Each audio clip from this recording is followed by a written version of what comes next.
I'm Alex F. Wall. I'm a postdoc at the Australian National University, and I'm working on a project called Traps and Maps, which is about trapping pollen all across Australia. And one aspect of that is that we're using super low tech pollen traps. It's just a funnel on a stick with a filter inside, basically.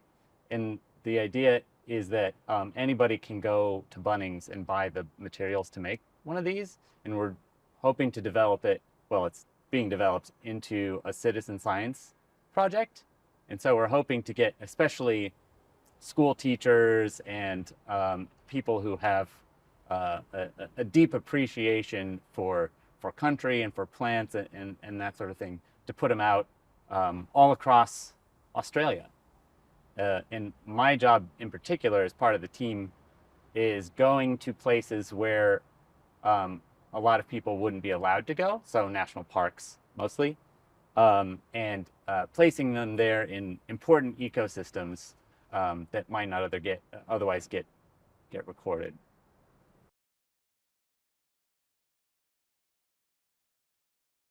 So I do research on fossil pollen primarily, and we use fossil pollen to get an idea how ecosystems, and especially the plants on ecosystems, have changed over time. One thing we don't capture very well in fossil pollen is, so we'll put a big metal pipe into a lake and pull up a sediment core, and then process that sediment to get the pollen out.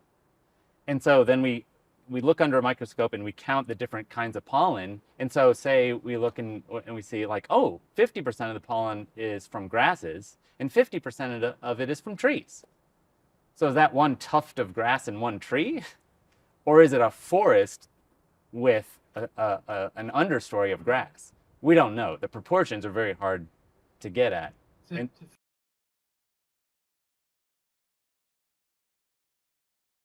so pollen, some of you might be aware in a very unfortunate way that it's what gives you hay fever.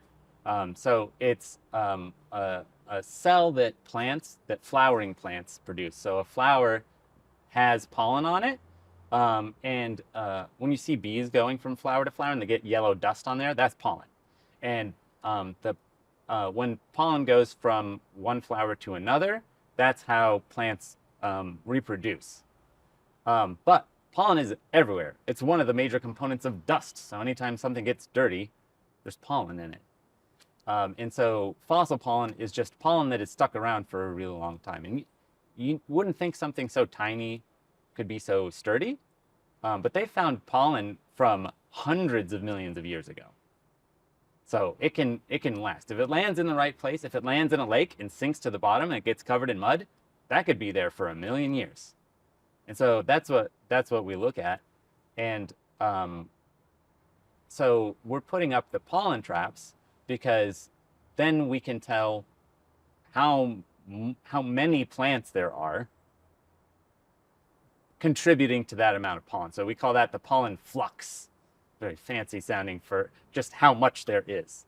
So then when we go back and look at the fossils, we can say like, oh, okay, that's not just one tuft of grass and one tree, because we know we put a pollen trap over there where there's heaps of trees and heaps of grass, and that had the same amount of pollen. So we know there was heaps of grass and heaps of trees back then. So that's the idea.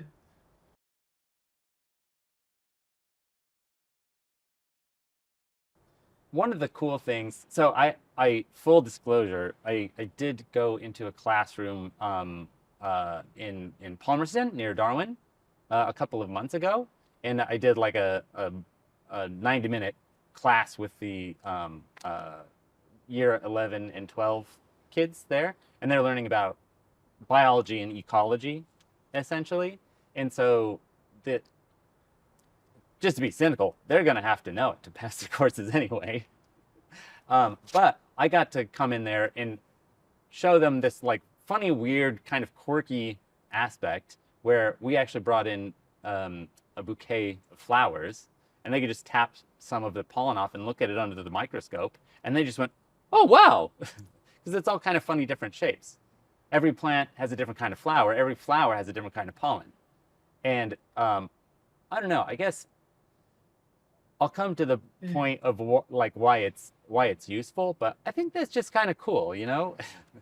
Like it's kind of like wonderful to see the world around you and see something you had no idea that was right there the whole time.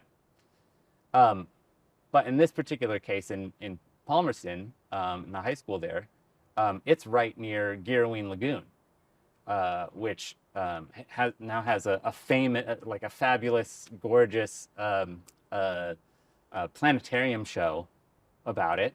But there's been really cool research that comes out of there that tells us how, in sort of a Western science quantitative way, like how this landscape has changed over time.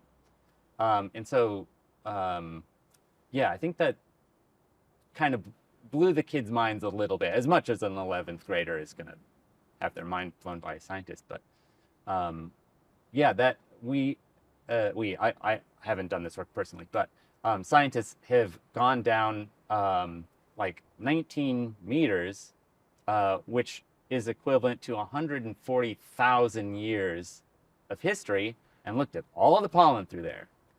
And that's happening, you know, a stone's throw away from their school, and they would never have any idea about that because the curriculum it's a textbook that everyone in Australia can learn basically the same major principles, and unless your teacher is an expert in that specific thing, they're not going to know about the science going on literally in the neighborhood. So yeah, it's a way to connect kids. Like take this abstract idea of science that they just have to memorize, and then classes are much better than that. But you know what I mean? And it's like, no, that's happening right over there. This is a real thing. You could go and do this. You could go and watch people pour the lagoon, and that's like all of the things that we know about the past, you know, from dinosaurs to changing sea levels and all that stuff comes from weird little things like looking at tiny pollen grains. So why do you think that's important for kids to learn around looking at those little tiny things? I hope that it inspires a sense of wonder and encourages them to connect with science in a way that, number one, lets them better understand what is and is not science, to sort of understand that there's, you know, like this huge effort behind every little understanding we have in science. And so they get a better idea of sort of being able to understand the world that way, but also to encourage some of them to become scientists themselves, which is, I don't know, I think it's really great. I enjoy it. It's a great way to see the world and connect with the world in a new way.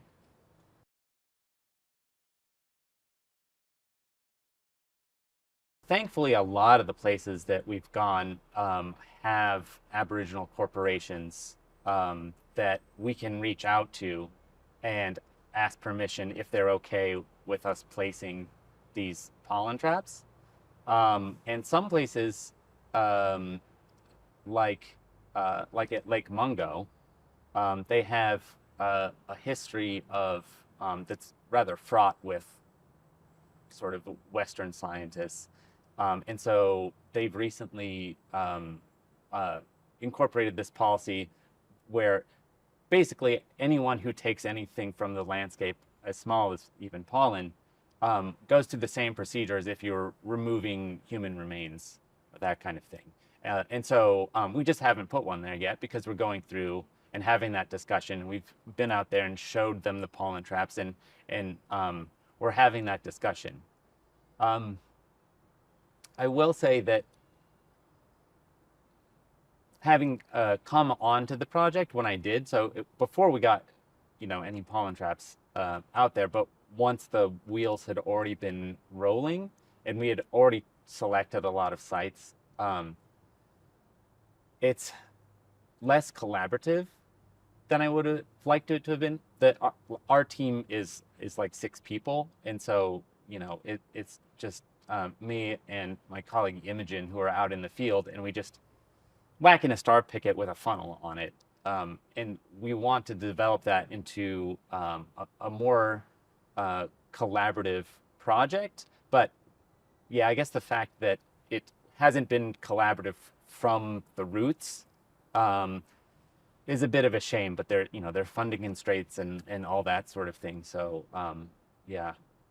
Yeah, that's a good point that you raised. Why do you think it's important to have those relationships from the very start? Well, I mean, we're talking, especially me as an American. I'm just have absolutely no claim to any country in Australia. So I'm a guest in every sense, and yeah, I guess Indigenous Australians know their country, and if I show up and say like, oh, I have a fun other way that we could try and look at at the country, is different than saying like, I'd like to do this over here in your country. Is that cool?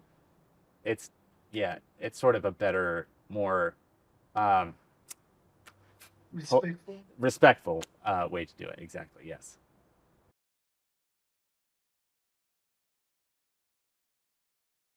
There's a kind of uh, wisdom that I'm starting to tune into with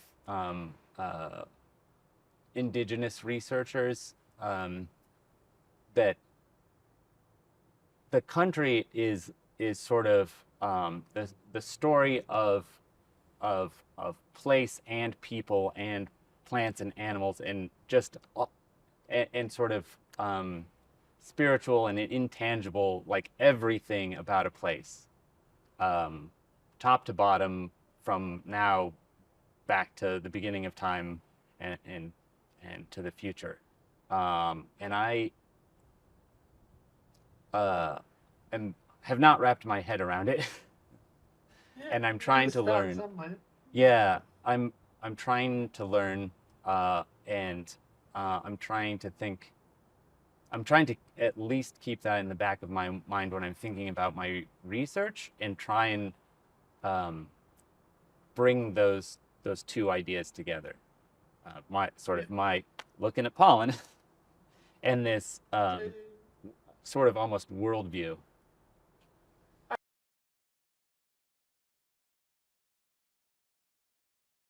In so many ways, the big things are built upon the little things, in both sort of the abstract and in reality. You can't have a kangaroo without 1,000 blades of grass for it to eat. You can't have the grass without you know, the bacteria and everything in the soil in this, feeding that. And pollen is not even the smallest thing. Yeah, I saw a talk today about microbes, and I was like, oh, do I want to work on microbes? That seems really cool. And for soil health, they're so crucial, and we know so little about them. Um, the little things are foundational. And if you care about the big things, you have to care about the little things.